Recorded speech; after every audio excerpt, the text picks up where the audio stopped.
Février 1990. Entraînement de parachutiste à Sanour dans une base d'entraînement sur rocher face au caveau du Cher connu. Par le passé, c'est un camp jordanien qui a été déserté pendant la guerre de 6 jours. Aujourd'hui, c'est une base d'entraînement pour les soldats de l'unité de parachutistes. Il se trouve près de la vallée de Dotan et de Shrem. Conscrit Pomi qui vient d'être enrôlé. Gadi, le sergent de l'unité, arrive.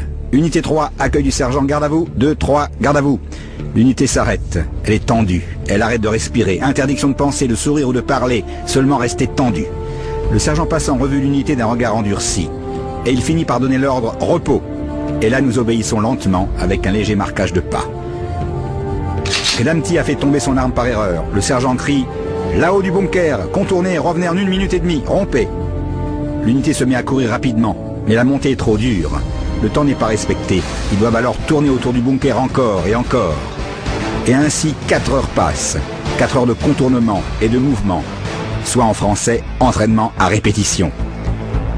Le sergent sourit et dit « Messieurs, ce qui ne passe pas par la tête, passe par les jambes. » Un an plus tard, novembre 1991. Samedi soir, moi, le sergent de l'unité, Eran, le commandant de la troupe, incursion à Jenin. Nous avons reçu une info sur un terroriste qui se serait réfugié dans les faubourgs de Jenin. Il se serait réfugié dans la maison de l'une de ses femmes. Selon les derniers renseignements, il serait en train de dormir dans la chambre à coucher. Jenin est endormi calme. Il est 3h30 du matin et un groupe de combattants avance à travers les plants d'olivier. Une nuit sans lune, la face teintée en noir, la balle dans le canon, une arme bien graissée, le canon accompagne le regard, l'arme est serrée, l'unité est en état d'alerte maximale. Selon les informations que nous avons reçues, il s'agirait d'un terroriste du Fatah qui est impliqué dans le meurtre d'au moins une vingtaine de juifs. Il est allé en Iran pour se perfectionner avec des organisations terroristes et par la suite il a rencontré Yasser Arafat, le maître assassin à Tunis. Il y a 3 jours, il a atterri en Égypte et hier il a traversé la frontière de Taba avec un faux passeport. Attention, me dit Iran, si tu le rates, je te jette de l'unité. Le cœur bat à toute vitesse. Nous arrivons près de la maison et je sors une paire de jumelles de nuit. Je scrute le bâtiment et je confirme que c'est la maison. Je jette un regard furtif sur la photographie aérienne du bâtiment. Voilà, la chambre à coucher est ici. Silencieusement, calmement, on avance furtivement et on lève très haut les genoux, on se fraye un chemin. 10 combattants entourent la maison. L'ennemi numéro 1 est armé, chez lui. Nous sommes en terrain ennemi. C'est lui qui nous domine. Si on fait un mouvement de trop, il ouvre le feu. 1, 2, 3. On me fait sauter moi et Cordoy à l'intérieur, à la courte échelle, par la fenêtre. Merci mon Dieu, il dort. Lorsqu'il se réveille en sursaut, il est déjà trop tard. Le canon est déjà dans sa bouche et il est attaché. Sa femme hurle et Jenin commence à se réveiller. Nous nous retirons immédiatement avec l'ennemi numéro 1 entre nos mains. On a saisi des M16 volés à l'armée israélienne, des munitions et des documents importants.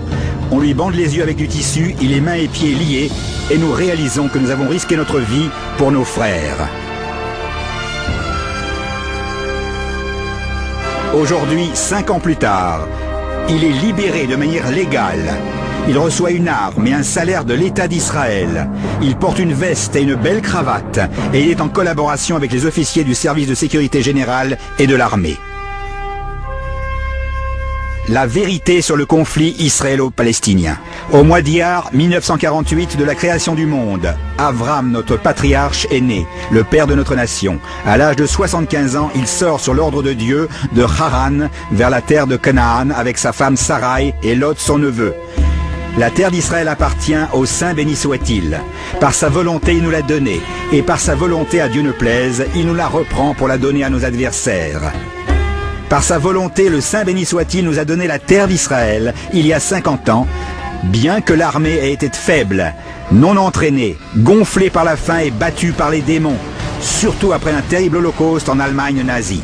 Et par sa volonté, il leur donne la terre d'Israël, bien que l'armée soit la plus forte au monde.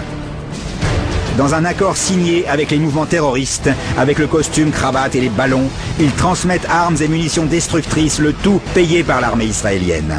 Tout est déjà écrit dans le contrat qu'il y a entre nous et le Créateur du monde.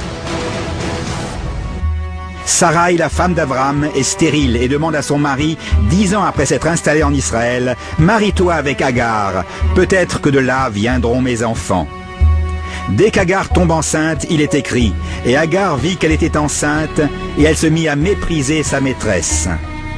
Et Sarai dit à Avram, Dieu tranchera entre toi et moi. Et elle se met à torturer Agar, sa servante. Agar s'enfuit dans le désert. Un ange divin se dévoile à elle et lui dit, vois, tu es enceinte et tu enfanteras un garçon que tu nommeras Ishmaël. Et il sera un homme sauvage. Sa main sera contre tous et la main de tous sera contre lui. Et à la face de tous ses frères, il séjournera. Et voilà qu'écrit Rachi, sa main sera contre tous et la main de tous sera contre lui. Ce sera un brigand, ce sera un meurtrier. Il volera tout le monde, ce sera un Tanzim.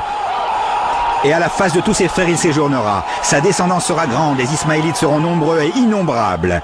Tout comme Arafat a menacé lorsqu'Ariel Sharon est monté sur le mont du Temple, 800 millions de musulmans ne laisseront pas passer ce que vous avez fait au mont du Temple. Un homme sauvage qui a une grande descendance.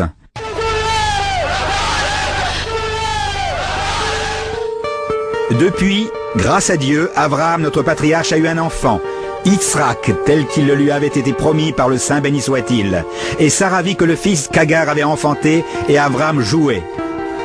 Il le visait avec des flèches, il lui jetait des pierres, et il lui disait « Je ne fais que jouer !» Toi, tu viens avec des tanks, et alors? Moi, j'envoie des Kalachnikov et des cocktails Molotov. Ce n'est pas une guerre, je ne fais que jouer.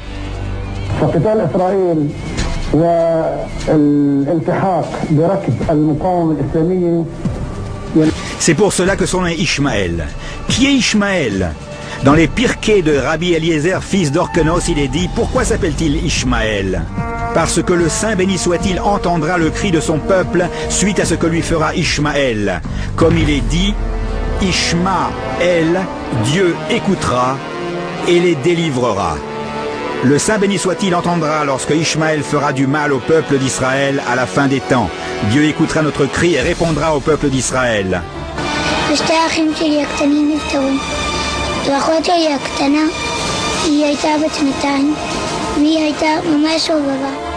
Il est important de préciser, comme l'a dit le Rambam, qu'avec Ishmaël il y aura un problème supplémentaire, car la politique qu'il y aura avec Ishmaël sera une politique de retenue. Ce n'est pas une nation comme les autres. Et ainsi nous dit le Rambam. Et vous, mes frères, sachez que Dieu nous a conduits dans un chemin difficile, à cause de nos péchés, avec cette nation. Et je parle de la nation d'Ishmaël qui cherche à se quereller pour notre plus grand malheur. Et il n'y a pas eu de nation plus ignoble qu'elle qui se soit érigée contre le peuple d'Israël et qui ait cherché à nous humilier, à nous abaisser et nous détester comme eux. Jusqu'à ce que nous ayons commencé à nous détester l'un l'autre. Il n'y avait pas d'autre nation qui pouvait nous humilier et nous mentir. À un tel point que lorsque le roi David a vu tous les malheurs qu'allaient traverser ses enfants à la fin des temps, il n'a ni crié ni loué, il n'a pas demandé de délivrance, sauf pour la royauté d'Ishmaël. Ainsi écrit David, « Quel malheur pour moi d'avoir séjourné à Mécher demeuré près des tentes de Kédar. Oi, oya, malheur à moi, ce sont les accords de White Plantation, ça c'est quelque chose qui fait mal. » Et le Rambam de poursuivre, « Et nous souffrons de leur soumission, de leurs mensonges et de leur insouciance, une chose que l'on ne peut supporter. Et nous sommes devenus comme il est écrit dans Tehillim, et moi, comme un sourd, je n'entendrai pas, et comme un muet, je n'ouvrirai pas ma bouche. Et nos sages nous ont appris que nous souffrirons des mensonges d'Ishmaël, des déceptions et des illusions que nous entendrons, et nous nous tairons. Et nos sages ont appris ceci des noms des enfants d'Ishmaël. Mishma entendront, Douma tairont, et Massa supporteront.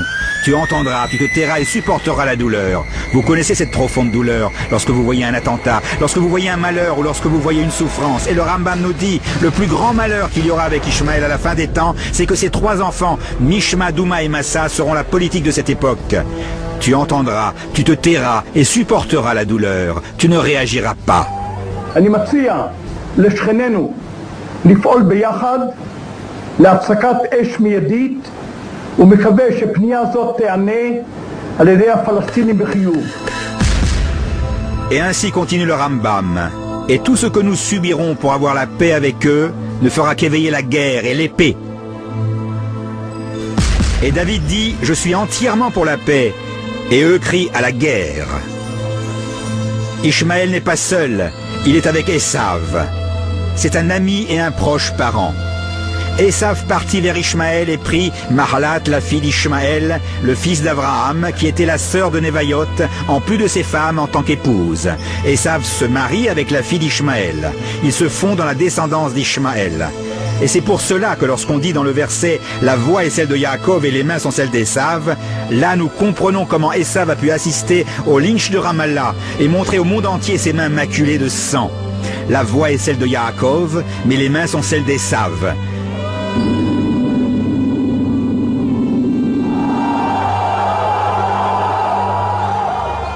Esav vend son droit d'aînesse à Yaakov. Et Yaakov vient en toute légalité recevoir les bénédictions. Yaakov vient pour recevoir la bénédiction d'Yitzhak et ressort.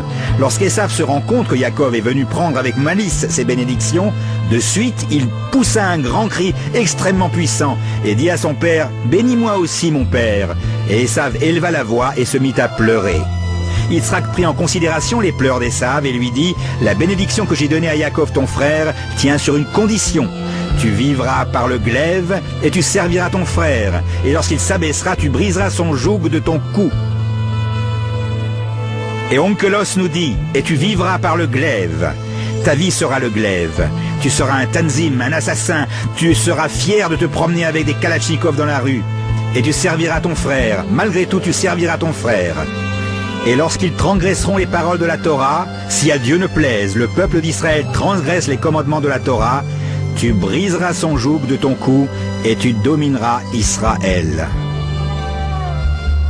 En clair, cela signifie que si tu veux faire une réforme civile, tu auras immédiatement une révolution arabe.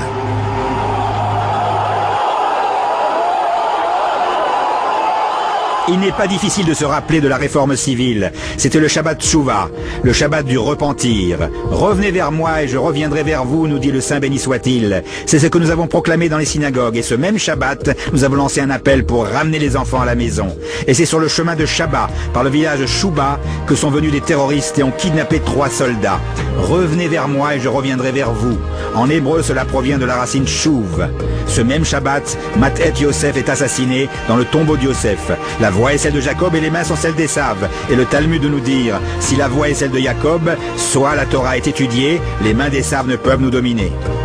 Et à Dieu ne plaise lorsque la voix de Jacob s'affaiblit et que la voix de Jacob ne résonne pas dans les synagogues et dans les maisons d'études, là les mains d'Esav nous dominent. Arafat est né en Égypte, c'est le pharaon égyptien de notre génération. Arafat, Ein Reish Pe Taf. Et en hébreu, le nom féminin se termine soit par un pei, soit par un hei. Ce sont des lettres interchangeables. Ceci nous donne Orpa en hébreu. Et en replaçant les lettres dans l'ordre, on obtient Paro, soit Pharaon. C'est la même personnalité. C'est la personnalité de notre Arafat. De plus, Orpa était la mère de Goliath le Philistin, le Palestinien. Parfois, le Saint béni soit-il dirige le monde d'une certaine manière afin de laisser les incrédules s'égarer. Ainsi, au lieu de dire Sihon le roi d'Amoréen ou Sihon le roi de Jourdain, son vrai nom devient Hussein le roi du Jourdain. Le même nom en replaçant les lettres dans l'ordre. Et puis, y a-t-il une différence entre Gaza, qui est la terre des Philistins de la Bible, et l'autonomie palestinienne d'aujourd'hui? Ainsi, le Saint béni soit-il cache son intervention, afin que les incrédules puissent se tromper. Tu veux me renier? Avec plaisir, renie-moi, mais ce n'est qu'à ton désavantage. Paro forme aussi le mot Oref, soit la nuque. Ce peuple frappe à la nuque le peuple inflexible. Il frappe aussi dans le point faible. Il ne vient pas pour faire une guerre frontale, mais en tant que peureux manquant d'assurance, un terroriste. Et sur ce, la Guémara de Ktuvot nous dit « Soyez loués Israël, lorsque vous réalisez la volonté de Dieu, aucune nation au monde ne peut vous dominer.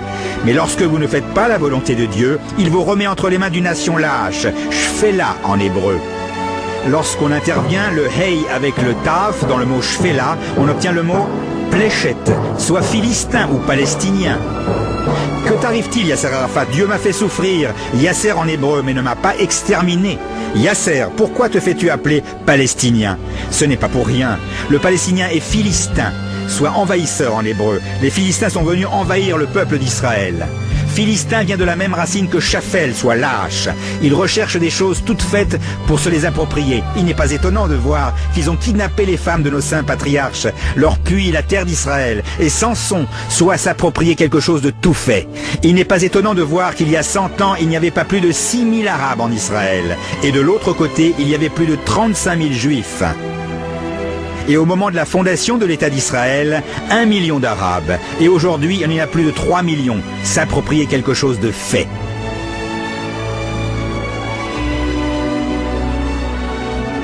Goliath le Philistin, Goliath le fils d'Orpa, est venu défier les rangs des Israélites et maudit le Saint béni soit-il.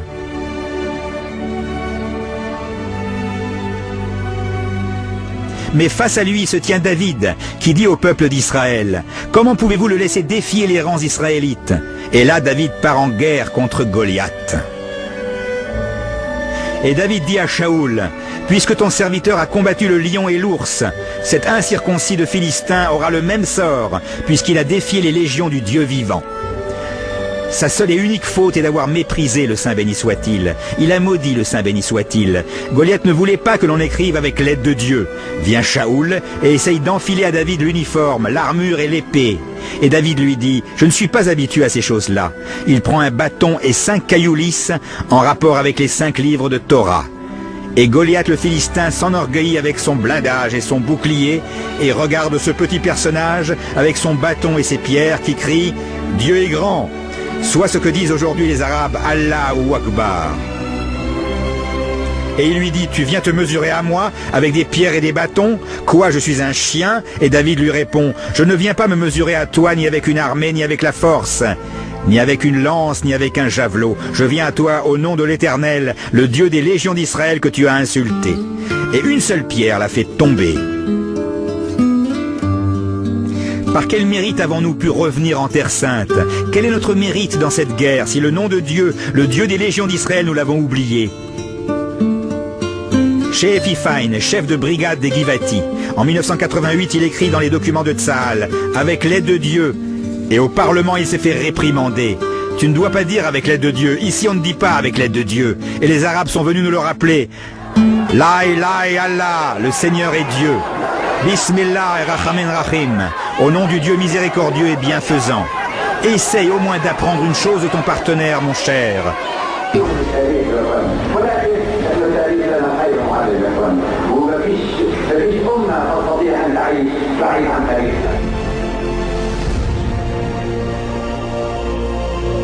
Par quel mérite avons-nous mérité la terre d'Israël? Quel est notre mérite? Quel est notre engagement pour pouvoir gagner toutes les guerres? Le Saint béni soit-il dit à Abraham, « Et l'alliance que j'ai faite avec toi, je l'érigerai pour ta descendance future en alliance éternelle, afin d'être un Dieu pour toi et ta postérité. » Et Dieu dit à Abraham, « Et toi, tu garderas mon alliance, toi et ta descendance future, pour toujours. » L'alliance qu'il y a entre moi et le peuple juif à jamais sera que le peuple d'Israël accomplisse la circoncision. Et le Zohar nous dit, grâce au fait que le peuple d'Israël se circoncise, il reviendra sur sa terre et finira par renvoyer ses ennemis. Grâce au fait que le peuple d'Israël pratique la circoncision, ils pourront revenir en terre sainte et gagner, grâce à la circoncision, leurs ennemis. Et étonnamment, la terre d'Israël était vide pendant 2000 ans. En l'an 70 de notre ère, il y a la destruction du second temple. Titus détruit Jérusalem. Pendant 2000 ans, cette terre était en ruine et déserte. Et aujourd'hui, après 50 ans, nous pouvons constater que cette terre d'Israël, qui est une terre extrêmement minuscule, est convoitée par tout le monde. Combien de souffrances, combien de douleurs. Où étiez-vous pendant 2000 ans? Pourquoi il y a 100 ans à peine, il n'y avait que 6000 Arabes? Où étiez-vous? Et sur ce, le Saint béni soit-il dit à ses enfants, dans la section de Berukotai, il y a le contrat entre nous et le Créateur du monde. Le Saint béni soit-il nous dit, si Dieu nous en préserve, je vous exilerai de la terre d'Israël, moi-même je désolerai cette terre. Cette terre sera déserte, en attendant le retour de ses enfants. Elle attendra jusqu'à ce que les Juifs viennent en terre d'Israël. Et là, le Saint béni soit-il lui dira, terre, terre, cesse ton exil. Et vous, les montagnes d'Israël, sortez vos branches et portez vos fruits pour mon peuple Israël, car il revient. Le prophète Yereskel nous dit, arrêtez votre exil. À présent, le peuple d'Israël revient sur cette terre. Produisez des fruits. Lève tes yeux aux alentours et regarde, voici qu'ils se rassemblent et viennent à toi. Tes fils arrivent de loin avec tes filles qu'on porte dans des couffins. Lève tes yeux aux alentours et regarde, tout le monde s'est réuni, tous sont revenus en Israël. Grâce à quoi? Grâce à la circoncision. Le 29 novembre 1947, l'ONU décide de diviser la terre d'Israël en 2 États, un État juif et un État arabe. Le lendemain, le dimanche 30 novembre 1947, soit le 17 Kislev, commence la guerre d'indépendance entre les Arabes et les Juifs. Ce 17 Kislev marquait la fin du mandat britannique et le début de l'aventure de la jeune Israël. La frontière qui nous sépare des Arabes est appelée la ligne verte. Pourquoi la ligne verte? Pour la simple et bonne raison qu'à vol d'oiseau, on peut voir où se trouvent les Juifs et où se trouvent les Arabes. Là où se trouvent les Juifs, tout est vert et fleuri. Par contre, là où il y a les Arabes, tout est sec, désert et désolation. En 1948, nous sommes revenus en terre sainte, en terre d'Israël. Nous avons une emprise sur la terre d'Israël. Et eux aussi ont une emprise sur la terre d'Israël. Eux aussi pratiquent la circoncision. Eux aussi descendent d'Abraham, notre patriarche. Et ainsi nous dit le Saint Zohar dans la section de Vaera. Le prince d'Ishmaël a demandé au Saint béni soit-il, face au prince d'Israël, pendant 400 ans de recevoir une bonne part en terre sainte comme Yitzhak l'a eu. Et pourtant Ishmaël aussi se circoncis. Vient Ishmaël chez le Saint béni soit-il et lui dit « Regarde mes filles et compare-les à tes enfants. Regarde nos prières et regarde les leurs. Compare-nous à eux. » Et le Saint béni soit-il accepte la requête du prince d'Ishmaël. Qu'a fait le Saint béni soit-il? Il a éloigné Ishmaël de la sainteté suprême et leur a donné une part sur terre, en terre d'Israël. Et c'est grâce à leur circoncision. Et les enfants d'Ishmaël finiront par dominer longtemps la terre d'Israël, lorsqu'elle sera vide de tout. Lorsque ce sera une terre rocailleuse, avec des marais, avec la malaria, et ce seront eux qui empêcheront les enfants d'Israël de revenir chez eux, jusqu'à ce que ce mérite qu'a Ishmaël s'estompe. Le calife Omar, en l'an 638 après Jésus, arrive à Jérusalem pour combattre les Byzantins. C'était il y a 1400 ans. La guerre a duré 10 ans. Et comme l'a promis le Pirkei de Rabbi Eliezer, Rabbi Elazar, fils d'Orkenus, 15 choses les enfants d'Ishmaël feront en terre sainte à la fin des temps, et les voici. La terre sera mesurée, ils feront des autonomies, ils rendront des terrains, les chemins seront déserts, et une des choses qui est écrite, ils perceront les murailles du temple et construiront un bâtiment dans le temple. Ce bâtiment a été construit en l'an 648 après l'ère chrétienne par le calife Omar. Le drapeau musulman flotte sur le mont du Temple depuis l'an 648. Et le Saint Zohar leur promet en contrepartie de leur circoncision 1300 ans de règne en Israël. 100 ans pour chaque année précédant leur circoncision, soit 13 ans multipliés par 100. Calculons 648 plus 1300 ans, on obtient 1948. Le Saint Iyar, fondement de l'État d'Israël. Le Saint Iyar 1948, vive l'État d'Israël. Le Saint Iyar, c'est le 20e jour du Homer. Le 20e jour du Homer a pour valeur numérique en hébreu 999, soit la valeur numérique de protection d'Israël. Toutes les bases du peuple d'Israël se sont faites en Iyar. Iyar forme les initiales de « Je suis l'Éternel, ton guérisseur ». Vous devez me voir, moi, le Saint béni soit-il, derrière toutes ces choses-là. Au mois d'Iyar, la manne est descendue dans le désert. Au mois d'Iyar, le tabernacle a été érigé. Au mois d'Iyar, le premier temple fut construit. Au mois d'Iyar, le second temple fut construit. Au mois d'Iyar, les élèves du Gaon de Vilna sont montés en Israël. En Iyar, le Rav Yosef Rivlin, précisément le 5 Iyar, construit le premier quartier en dehors des murailles de Jérusalem, Nahalat Shiva.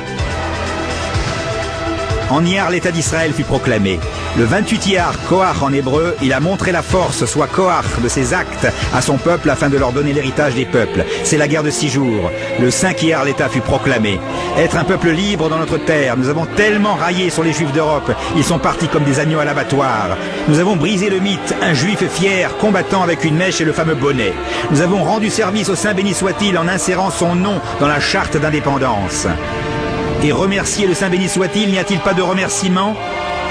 Le plus grand miracle au monde qui se soit passé ces 2000 dernières années, c'est qu'un peuple avec tant d'opinions dispersées dans le monde entier revienne en terre d'Israël. Après de longs jours, tu seras mandé à la fin des temps. Tu envahiras un pays ravagé par le glaive, une terre dont ses nombreux habitants ont échappé à des malheurs, à des poursuites et à des décrets. Recueillie d'entre de nombreux peuples sur les montagnes d'Israël qui étaient toujours en ruine, et elle a été reprise des nations, et tous résideront en sécurité. Cette terre, nous l'avons reçue avec l'accord des nations du monde. Tout comme écrit le Gaon de Vilna, nous reviendrons en terre d'Israël et nous la recevrons avec l'accord des rois du monde, comme au temps de Koresh. Avons-nous remercié le Créateur du monde? Non. Nous ne l'avons pas remercié. Et le Créateur veut tellement délivrer le peuple d'Israël comme il est dit. La 6e année, il y aura des bruits. La 7e, ce sera la guerre. Et à la fin de la 7e, le Mashiach viendra. La première jachère qui est la 7e année est passée et nous ne sommes pas réveillés. En 1952 commence l'affrontement avec la Syrie et Israël remporte la guerre. Et parallèlement, il y a un coup d'État en Égypte et Jamal Abdel Nasser prend le pouvoir. Le 29 octobre 1956, début de l'opération Kadesh. Une armée qui a fini la première formation de ses officiers il y a seulement 4 ans. L'opération Kadesh, l'Empire égyptien contre Israël, une guerre de 6 jours précisément et la moitié du Sinaï est entre nos mains. Un miracle indescriptible. Israël conquit le Sinaï et est sur le point de rentrer en Égypte. Sous la pression de l'Europe et des États-Unis, nous faisons un cessez-le-feu. 5000 Égyptiens sont faits prisonniers, dont des officiers, des pilotes et des guerriers. Et combien d'Israéliens ont été faits prisonniers? Seulement 5. Comme dit le verset, comment un peut-il en poursuivre 1000 et 2 mettre en fuite 10 000? J'ai un ami qui s'est rendu en Égypte. Alors qu'il était assis à la terrasse d'un café, le propriétaire du bar s'est dirigé vers lui alors qu'il buvait sa tasse de café et lui dit: je voudrais te raconter une histoire. J'étais un combattant égyptien pendant l'opération Kadesh qui s'est déroulée dans le désert du Kadesh.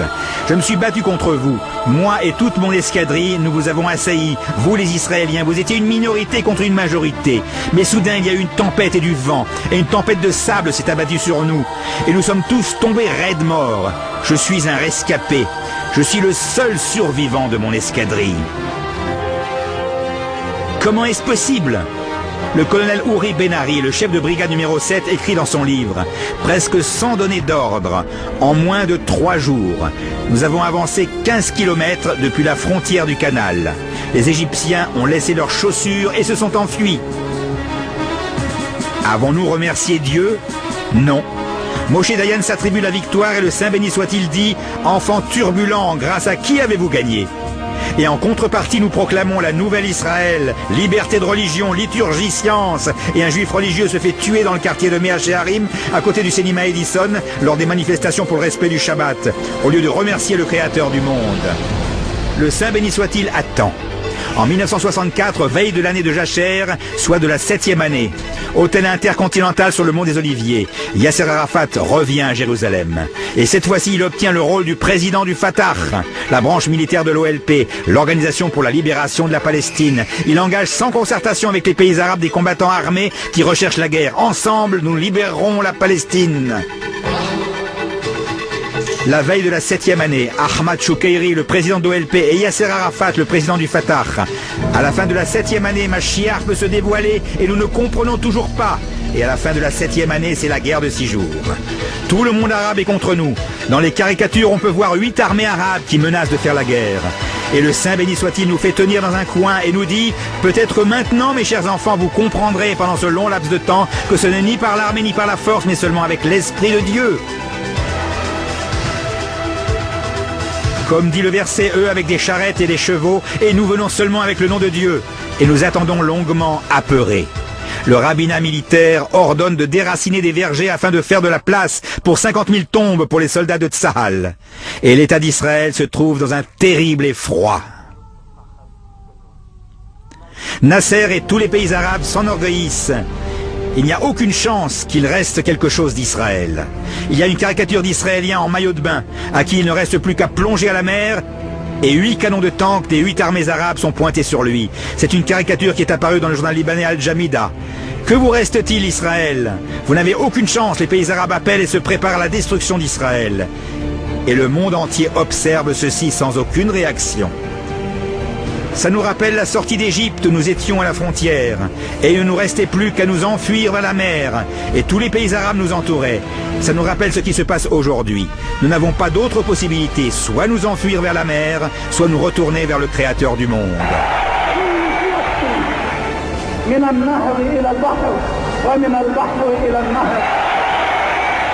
Et le 5 juin 1967, Israël est entouré de toutes parts, et la guerre commence.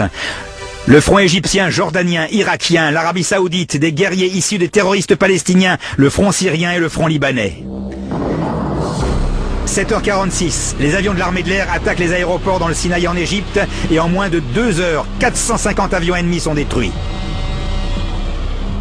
8h15, la division Tal sort en direction du sud de la bande de Gaza et vers le site de Rafah. 10h15, la brigade numéro 7 part en direction de Khan Younes. 19h, 2 régiments de tanks de la brigade numéro 7 pénètrent à El Arish. Le 6 juin à 6h du matin, la division Sharon finit de prendre possession de Maharoum Katef et Abu Aghela. 13h, Gaza est conquise. 16h, Ras el Nakeb est conquise. 18h30, le carrefour de Jabel Nib est conquis. 20h, l'armée égyptienne reçoit l'ordre de se retirer. En 2 jours seulement, ce front est terminé. De l'autre côté, il y a le front jordanien face à Jérusalem. 9h45, les Jordaniens bombardent Jérusalem et le centre du pays. 12h, des avions irakiens et jordaniens attaquent Israël. 12h25, on commence la riposte, attaque des avions en Jordanie. 13h, les Jordaniens s'emparent d'Armon HaNatsiv. 15h, Israël attaque l'aéroport A3 en Irak et le détruit complètement. 15h30, on reprend Armon HaNatsiv. 9h26, Tzur Bacher et Moutzava Paramon sont conquis. 19h30, des canons jordaniens bombardent Tel Aviv. Le 6 juin à 3h du matin, Latroun est conquise. 5h30, la brigade numéro 45 pénètre dans Jenin. 6h15, les parachutistes de la brigade numéro 55 s'emparent de Givat Atachmoshet. 8h du matin, la conquête du nord de Jérusalem est terminée. 10h du matin, c'est Givat Amiftar. Et à 13h, on termine la conquête de Jenin. 17h, Shrem est conquise, le tombeau de Yosef. On arrive à Yosef, notre ancêtre. 17h20, c'est au tour de Kalkilia. 19h, c'est Ramallah. Et à minuit, l'armée jordanienne reçoit l'ordre de se retirer. Le 7 juin, soit le 28 Iyar, Koach en hébreu, il a montré la force de ses actes à son peuple afin de leur donner l'héritage des peuples. À 10h du matin, on rentre dans la vieille ville. Et à 10h15, le mont du Temple est entre nos mains. «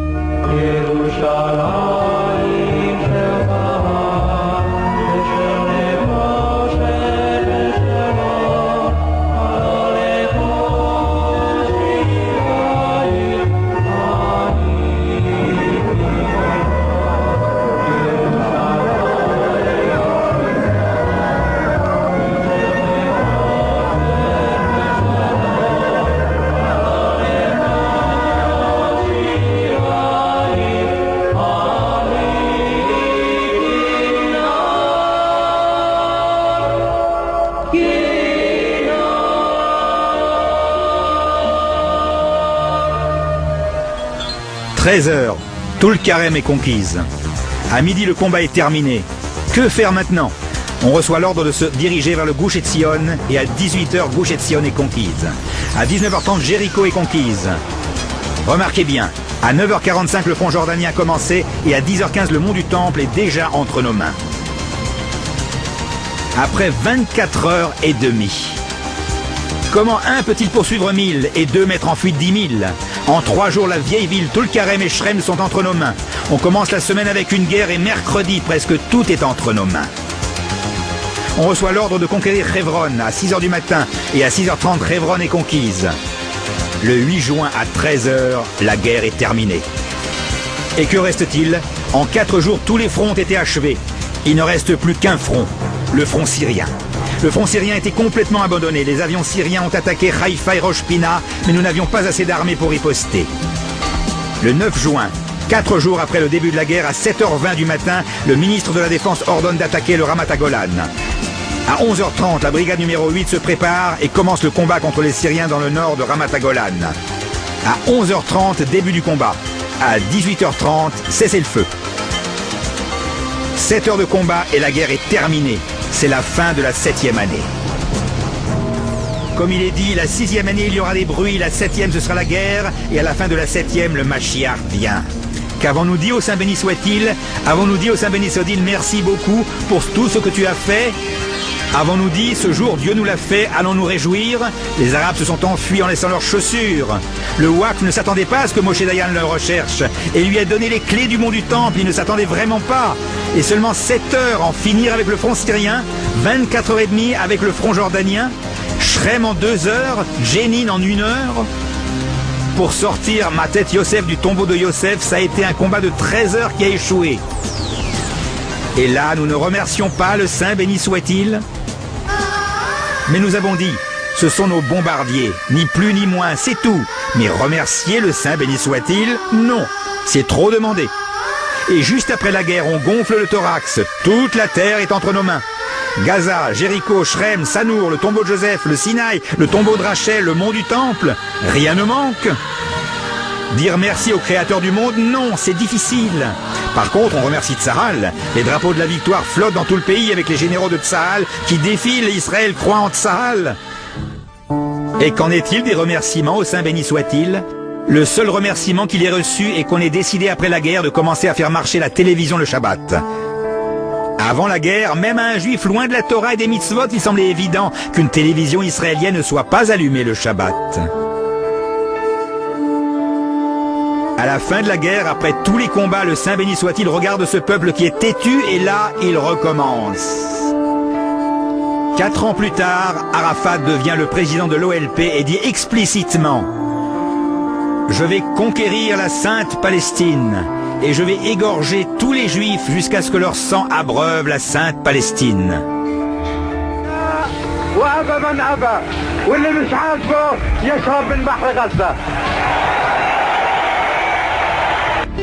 Le Créateur du monde attend la réaction du peuple d'Israël qui ne comprend toujours pas les allusions. Le Créateur du monde nous dit « Vous ne comprenez toujours pas? Eh bien je vais vous expliquer. 26 ans après la proclamation de l'État d'Israël, la valeur numérique du nom de Dieu, le jour de Kippour, à la fin de la 7e année, une nouvelle guerre commence. La guerre du jour du jugement, la guerre de Kippour. Et cette fois-ci, pas 8 armées, mais seulement l'Égypte et la Syrie. À un tel point que Golda Meir a longtemps hésité avant de l'annoncer. Nos pertes sont énormes, un grand coup. Et grâce à Dieu, malgré tout, il y a eu un miracle. Le front syrien était sur le point de nous écraser. Emek Abacha, Avigdor Kahalani, la troupe Zvika. Les Syriens se sont avancés jusqu'à la rangée de collines du Ramat Golan à Gesher Bnot Yaakov. Et là, ils se sont arrêtés.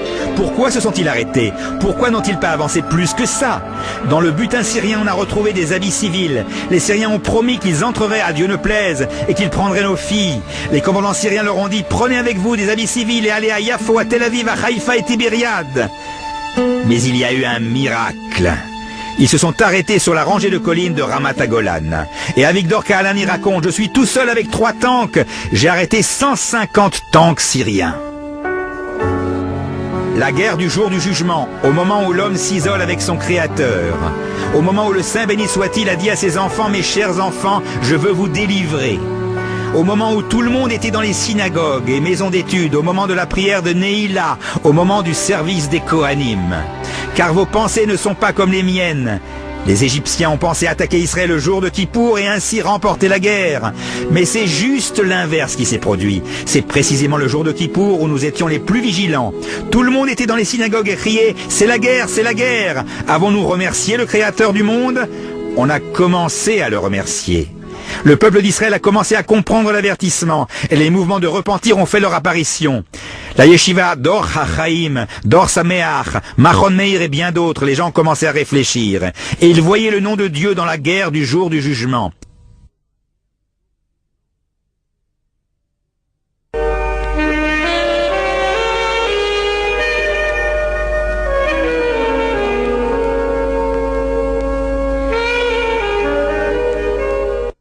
Mais la question est toujours en suspens jusqu'à aujourd'hui.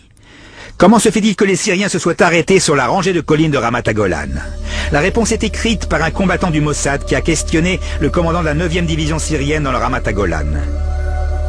Ils ont demandé au commandant de la division « Pour quelle raison vous êtes-vous arrêté dans la rangée de collines de Ramat Golan ?»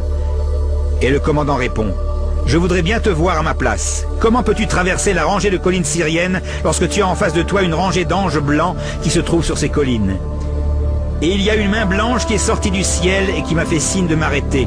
Alors je me suis arrêté. Lorsque les soldats israéliens ont vu les Syriens en rang face à eux et qu'un seul tank a suffi à faire reculer une rangée de tanks syriens, ils ne comprenaient pas ce qui se passait. Même pendant la guerre de 6 jours, lorsque l'un des commandants de la brigade des parachutistes était en visite au Pentagone aux États-Unis, il a demandé à ce qu'ils examinent les combats. En 2 heures, Shrem est conquise. Comment se fait-il qu'en moins de 24 heures, le mont du Temple se trouve entre nos mains ? Le commandant de la brigade des parachutistes a demandé au responsable du Pentagone américain « Analysez-moi le combat de la guerre de 6 jours ». Et le responsable de répondre « La guerre de 6 jours est impossible à analyser. Ce n'est pas une guerre comme les autres. On ne peut rien apprendre de cette guerre. C'est un miracle. It's a miracle. C'est un miracle. Ce n'est pas logique. » Et nous sommes toujours têtus et ne comprenons pas. Et le Saint béni soit-il attend. La 6e année, il y aura des bruits, le 7e, ce sera la guerre. La 7e année est donc l'année où Ishmaël est favorisé. Si nous ne comprenons pas l'allusion, le Saint béni soit-il le renforcera. 1980, la guerre du Liban commence. Pendant plus de 2 ans, il y a des bombardements dans le nord. Et seulement après 2 ans, il y a une réaction militaire. On a pensé que ça durait 48 heures. Mais nous nous sommes enlisés dans la boue syrienne pendant 3 ans, sans comprendre l'allusion. Avec moi, tu viens du Liban, ma fiancée, du Liban, tu viendras. Le Saint béni soit-il nous dit, liez-vous à moi. Le chef de brigade, Yahya, a sorti un livre et est tombé sur le verset du Cantique des Cantiques et n'en a pas compris l'allusion. Et qu'en est-il de l'aide céleste que nous avons eue pendant tous les combats, toutes les opérations? Opération Bleu-Marron, opération Entebbe, opération Printemps Juvénile, Beyrouth, etc. Toutes ces opérations, avons-nous déjà remercié celui qui nous a donné toutes ces choses-là? T'es-tu souvenu une fois que c'est le Saint béni soit-il qui t'a donné la force de faire ceci? Et le Saint béni soit-il attend. Et le 17 Kislev 5748, une fois de plus, la 7e année. Le 17 Kislev 5748, ça ne vous rappelle rien? Oui, le 17 Kislev 5708, soit le 30 novembre 1947, nous avons reçu l'État. Et le 8 décembre 1987, soit le 17 Kislev 5748, l'intifada commence. Tout juste 40 ans après. Le Créateur du monde nous dit, pendant 40 ans, j'étais écœuré de cette génération et je disais, c'est un peuple égaré qui n'a pas connu mes voies. Aussi j'ai juré dans ma colère qu'il ne reposerait pas en paix. Le Saint béni soit-il nous dit, je t'ai attendu pendant 40 ans et tu ne comprends toujours pas? Tu ne comprends pas que je veux te délivrer? Réveille-toi! Que signifie intifada en hébreu? Il y a 3 explications. La première est réveiller, la seconde est secouer et la 3e est soulèvement. Lève-toi et secoue-toi, nous dit le prophète Isaïe. Vêt tes habits de gloire, mon peuple. Vous ne comprenez pas avec la douceur? C'est ce que nous criait Gadi, le sergent de l'unité. Ce qui ne passe pas par la tête passe par les jambes. Et soudain tu te trouves dans un combat que tu ne sais pas comment il va se terminer. Comme dit le verset, et l'étranger qui se trouve parmi toi te surpassera de très haut. Et toi tu descendras bien bas. Il sera à la tête et toi tu seras à la queue. Il sera à la tête en tant que chef d'État et sera prix Nobel de la paix. Et toi tu seras à la queue. Le 18 août 1988, au mois d'Av 5748, Ahmed Ishmael Yassine publie la charte palestinienne et ainsi il est écrit. Au nom du Dieu miséricordieux et bienfaisant, vous les Juifs, vous étiez la meilleure de toutes les nations. Vous ordonniez le bien et reniez le mal, tout en croyant en Dieu. Si les Juifs possesseurs du rouleau de Torah avaient été croyants, tout aurait été parfait. Il y a certains qui croient en Dieu, mais la majorité est corrompue. Les Juifs ne vous feront que très peu de mal, et s'ils vous combattent, ils reculeront devant vous et ne vous gagneront pas, car ils sont destinés à être abaissés où qu'ils soient, sauf s'ils s'accrochent au règne de Dieu. Et ceux qui ont osé mettre Dieu en colère auront la vie dure, parce qu'ils auront renié les versets de Dieu. Leur sentence est telle parce qu'ils se sont rebellés et ont transgressé sa loi. Voilà ce que dit Yassine, et nous ne comprenons toujours pas. أن نسلك في مواجهة أمريكا واليهود الصهاينة أعداء الله والإنسانية. Et le Créateur du monde nous dit, vous ne comprenez pas. Saddam Hussein s'arme, et Saddam Hussein qui déteste Israël écrit sur tous ses missiles Scad Nabucodonosor II. C'est le chef des armées qui a détruit Jérusalem et le premier temple. Il y avait Nebuzaradan, qui était le ministre de l'extérieur. Il y avait aussi Merodach Maladan, fils de Baladan. Mon grand-père a voulu détruire Jérusalem, nous dit Hussein. Et moi, je suis son successeur. Il décide de bombarder Jérusalem. Et pas simplement bombarder. Alerte vipère. Saddam Hussein bombarde avec des missiles Scad. La largeur d'un missile Scud est 1,50 m et sa hauteur est de 6 mètres. Et il contient 250 kg de poudre explosive destructrice et 100 kg de poudre explosive propulsive. Au total, cela fait 350 kg de poudre explosive. Si on le divise en grenades, cela nous donne 14 635 grenades. Les missiles sont envoyés en direction de Tel Aviv. En tout, ce sont 39 missiles, soit 10 500 maisons détruites. Le porte-parole de Tsahal fait savoir que suite à l'attaque de missiles contre Israël, la sirène est remise à l'ordre du jour. 4500 toits s'écroulent sur les habitants de l'intérieur des maisons. Et ce ne sont pas des petites palettes, mais du béton armé lourd. Et combien de tués? Fais le compte, 4500 toits s'écroulent, et en tout pour tout, il n'y aura qu'un seul mort asphyxié par son masque. Avons-nous remercié le créateur du monde? Non.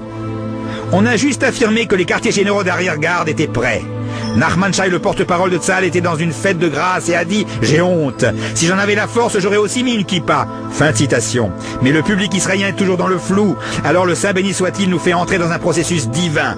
1993-94, la 7e année, soudain Binyamin Netanyahou, avec l'appui d'Yitzhak Rabin, rend la terre d'Israël. Il donne des armes, des pistolets, les territoires A et B. Un processus divin. Tout le fruit de notre labeur? Comment est-ce possible?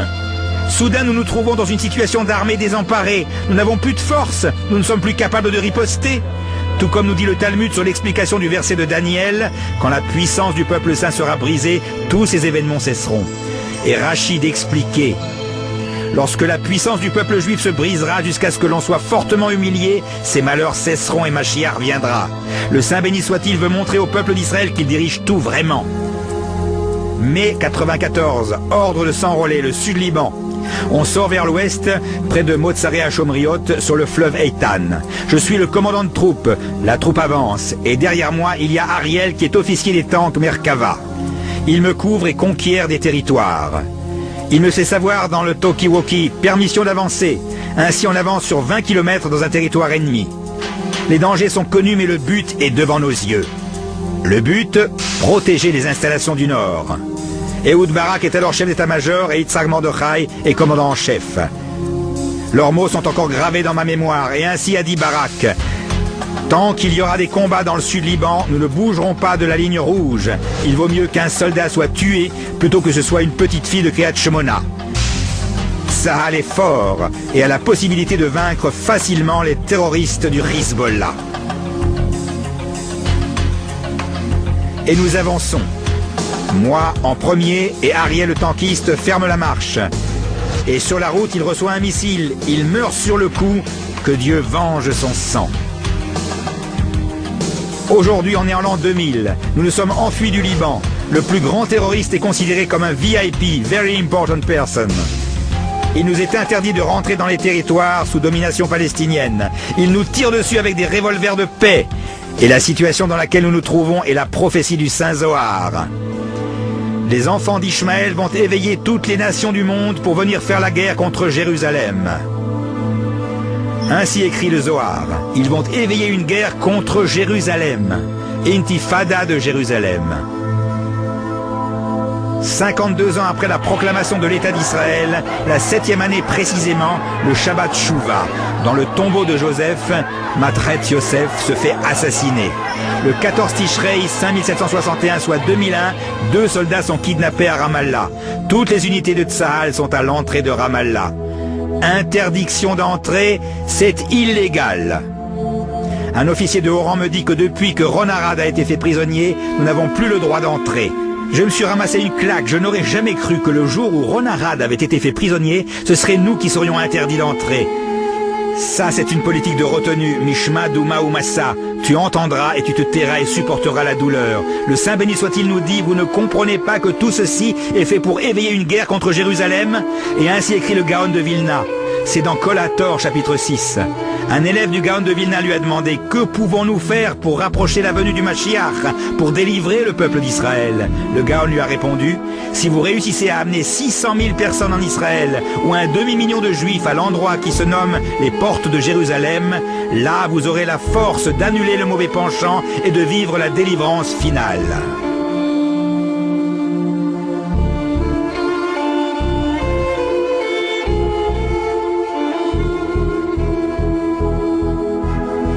Ainsi, le Gaon de Vilna écrit à son élève Binyamin Hillel de Chiklov.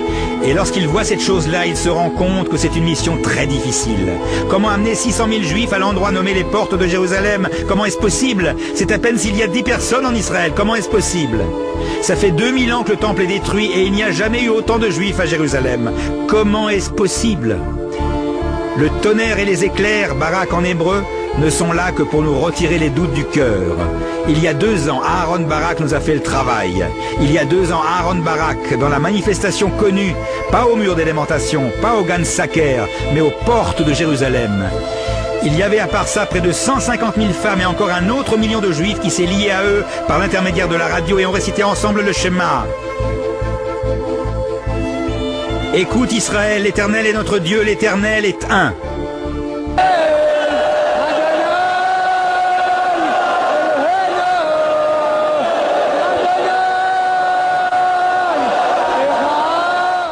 Le Saint béni soit-il envoie des catastrophes seulement en faveur d'Israël. Si vous ne croyez pas que le monde entier puisse déclarer la guerre contre Jérusalem, alors voyez ce que je fais aux nations du monde.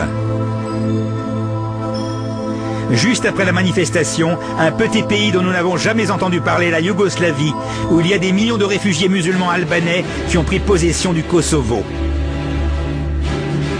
Ainsi écrit Yougoslavie Kori dans le journal Maariv. Mon Kosovo, c'est comme Jérusalem pour les Juifs. La situation était telle que le drapeau islamique flottait sur le Kosovo. Milosevic supporte la terreur musulmane, les attentats, les viols, les voitures piégées, jusqu'à ce qu'il décide « c'est mon pays ». Le temps de faire un déplacement est arrivé et il commence à déporter. Le monde entier observe ces déplacements de population. Les États-Unis, au nom de la justice, engagent toutes les forces de l'OTAN pour sauver les musulmans et pour attaquer la Yougoslavie. Ariel Sharon, qui voit cette chose, appelle le président Clinton et parle avec Madeleine Albright et lui dit ceci.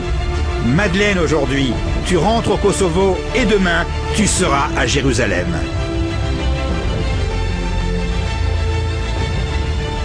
Et ainsi l'attaque commence. Le monde entier recherche la justice divine par l'intermédiaire des forces de l'OTAN. Après de longs jours, tu seras mandé. Gomer, Bush, la Grèce, etc. Le monde entier recherchera la justice. Et il ne reste plus aux Yougoslaves qu'à se jeter à la mer. Le Saint béni soit-il envoie des catastrophes seulement en faveur d'Israël.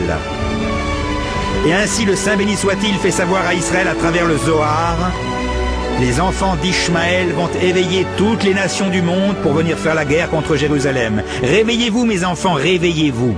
Et avec l'aide de Dieu, la prophétie de Yéreskel se réalisera. Le Saint béni soit-il amènera toutes les nations du monde contre Jérusalem pour faire la guerre. Et le Saint béni soit-il appellera Gog. Et c'est un président qui domine le monde entier. Et il lui dira, vas-y, attaque Jérusalem. Et toutes les nations du monde auront peur.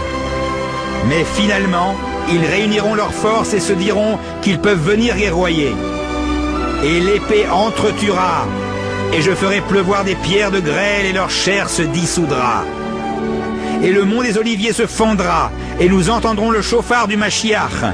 Nous verrons le 3e temple construit de feu descendre du ciel.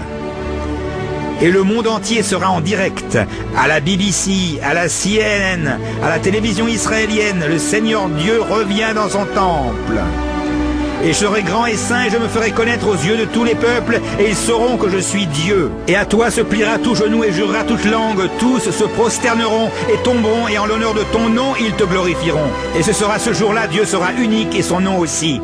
Voilà le fondement de cette querelle. Cette querelle n'est pas entre nous et Ishmaël, la querelle est entre nous et notre Père qui est aux cieux. La querelle avec Ishmaël a commencé, mais lorsque le peuple d'Israël se repentira, là Dieu nous entendra et répondra au peuple d'Israël.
العلا